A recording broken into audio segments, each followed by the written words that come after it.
Pendidikan berwawasan lingkungan atau ekopedagogi adalah sekolah yang peduli dan berbudaya lingkungan dengan maksud untuk mewujudkan sekolah yang peduli dan berbudaya lingkungan.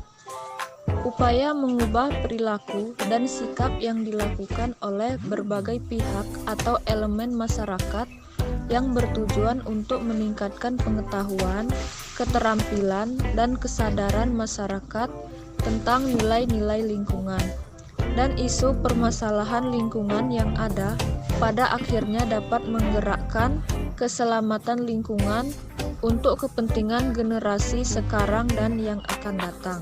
Hakikat dan karakteristik pendidikan berwawasan lingkungan hidup atau ekopedagogi. Pendidikan berwawasan lingkungan pada hakikatnya terdapat pada sasaran pengelolaan lingkungan hidup pada pasal 4 UU PLH No 23 tahun 1997, yaitu 1. Tercapainya keselarasan dan keseimbangan antara manusia dengan lingkungan hidupnya. 2. Terwujudnya manusia Indonesia sebagai insan lingkungan hidup yang memiliki sikap dan tindak melindungi dan membina lingkungan hidup. 3. Terjaminnya kepentingan generasi masa kini dan generasi masa depan. 4. Tercapainya keselarasan fungsi lingkungan. Perspektif Islam tentang pelestarian lingkungan hidup. Lingkungan dalam pandangan Islam mencakup semua usaha kegiatan manusia dalam sudut ruang dan waktu. Lingkungan ruang mencakup bumi, air, udara, hewan, dan tumbuhan, serta semua usaha yang di atas dan di dalam perut bumi. Semuanya diciptakan Allah untuk kepentingan umat manusia dan untuk melanjutkan kelangsungan hidupnya. Pengembangan materi pendidikan agama Islam berwawasan lingkungan hidup di Madrasah Ibtidaiyah. Pendidikan dan lingkungan saling berhubungan karena keduanya membantu manusia dalam menjalankan tugasnya.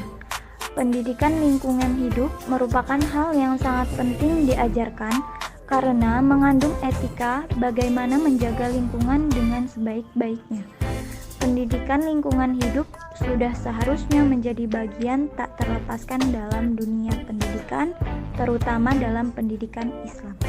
Mata pelajaran akidah akhlak sejatinya memberikan pemahaman bahwa menjaga lingkungan bukan hanya kewajiban dan tanggung jawab sebagian atau kelompok orang saja, melainkan semua orang atau semua lapisan masyarakat harus ikut serta berperan dalam menjaga lingkungan hidup.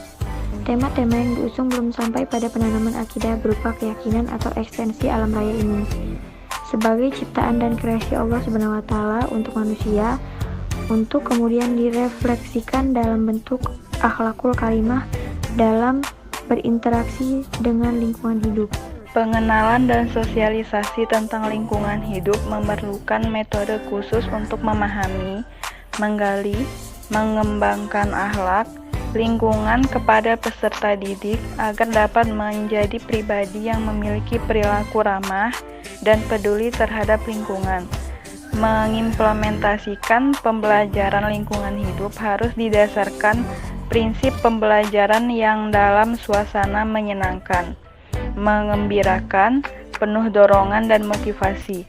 Mata pelajaran akidah akhlak. Berdasarkan materi yang ada dapat dipahami bahwa standar kompetensi membiasakan akhlak terpuji dan menghindari perilaku tercela. Mata pelajaran fikih, materi seputar pada mengenal tata cara bersuci dan najis. Kompetensi dasar menjelaskan pengertian bersuci dan najis, menjelaskan tata cara bersuci dan najis, menirukan tata cara mensucikan najis, membiasakan hidup bersih dalam kehidupan sehari-hari. Materi pembelajaran terdiri dari arti bersuci, membedakan suci dan najis, cara bersuci dan menghindari najis, memelihara kebersihan badan dan lingkungan, bersuci ketika buang air, melantunkan doa ketika buang air, cara beristinja dan terbiasa hidup sehat serta praktek hidup bersih.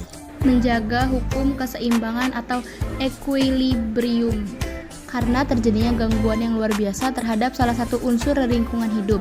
oleh kegiatan manusia ataupun karena proses alam, maka akan terjadi gangguan terhadap keseimbangan dalam lingkungan hidup dalam ekosistem secara menyeluruh. Oleh karena itu, konsep fikih menjaga lingkungan sama halnya menjaga jiwa, menjaga keturunan dari kepunahan, menjaga akal, menjaga harta, dan menjaga agama. Menjaga lingkungan hidup berarti menjaga keturunan dari kepunahan.